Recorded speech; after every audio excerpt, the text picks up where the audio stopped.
이렇게 아침 일찍 저를 이 자리에 세워주신 우리 김윤식 회장님께 감사를 드립니다. 제가 성균관대학교하고 무슨 인연이 있는지는 모르겠지만 이 자리에 두 번째 쓴 것 같습니다. 유일한 인연이 있다면 제 집사람이 65년에 성균관대학교 도서관학과에 입학한 그런 인연이 있습니다. 오늘 여기서 명함을 이렇게 주고받으니까 하나 특징이 성함에 한자를 쓰신 분들이 참 많더라고요.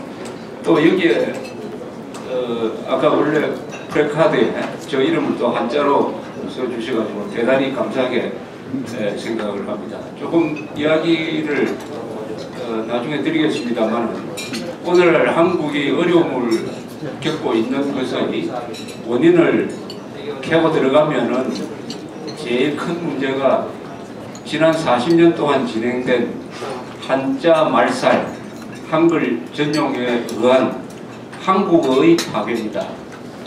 언어라는 것은 생각을 담는 그릇입니다.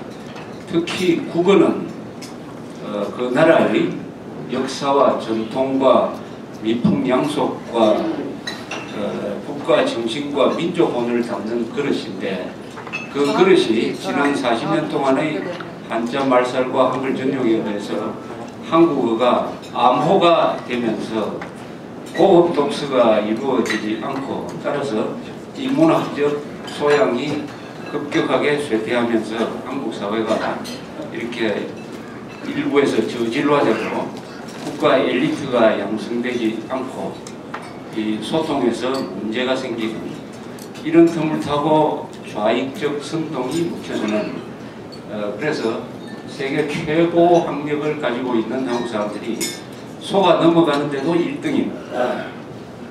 그리고 국민 평균 IQ가 세계에서 1등인 나라에서 광우병 선동 같은 것이 묵히고 천안함 복침이 북한 소행이 아니라고 이 바보 같은 대답을 하는 사람이 전 국민의 20% 내지 30%가 되고 놀랍게도 고학력자일수록 많이 속고 중졸 이하일수록 덜 속는 그래서 배운 무식자들이 큰 소리치는 나라가 되어버렸는데 이 자리는 극히 예외적인 모임인 것 같습니다. 예외적이라는 이유는 한국 유교 문화의 그 정통을 지켜가는 이 성균관 대학교가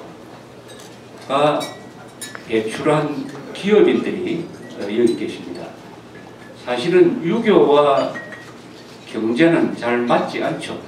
서로 좀 조화롭지 못한 관계를 유지해오는 바람에 우리 조선조 한 600년 동안 우리 기업이 발달하지 못했고 그 결과로 군대를 강하게 유지할 수가 없어가지고 결국 합병이 되고 말았습니다.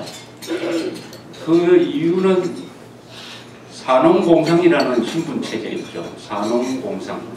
그 사자는 누구냐?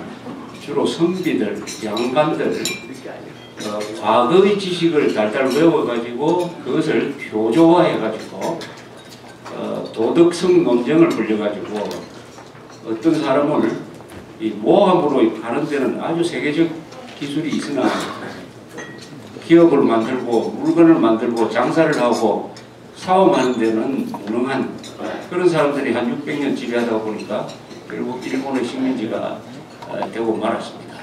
유교의 폐단이죠. 유교 중에서도 주자학적인 명분론.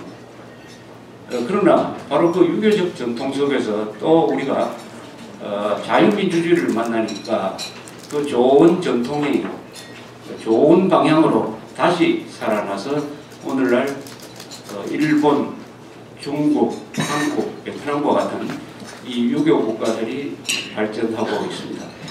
유교 중에서도 주자학적인 유교만 있는 것이 아니라 공자, 명자, 양명학처럼 아주 실용주의적인 유교 정신이 그동안 잠들어 있다가 다시 깨어났고 바로 성균관대학 출신 기업인들이 바로 그 새로운 유교 정신의 하나의 표상이라고 생각을 합니다.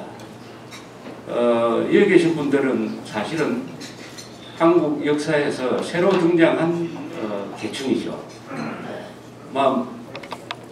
좀 길게 잡으면 개화기 때 이후에 한국에서 최초의 주식회사인 경성방식이 생긴 걸 기점으로 하면 한 100년 본격적으로 기업이 발달하기 시작한 1945년 이후로 잡으면 불과 60여 년, 특히 1961년에 박정희 소장, 김종필 씨가 이끄는 5.16 군사혁명에 의해서 군인들이 권력을 잡고 경제개발의 선두 그룹으로서 기업인들을 누리를 주고 과학과 기술이 같이 발전하면서 한국 사회에서는 우리 역사상 없었던 주인공들이 등장했습니다. 우리 역사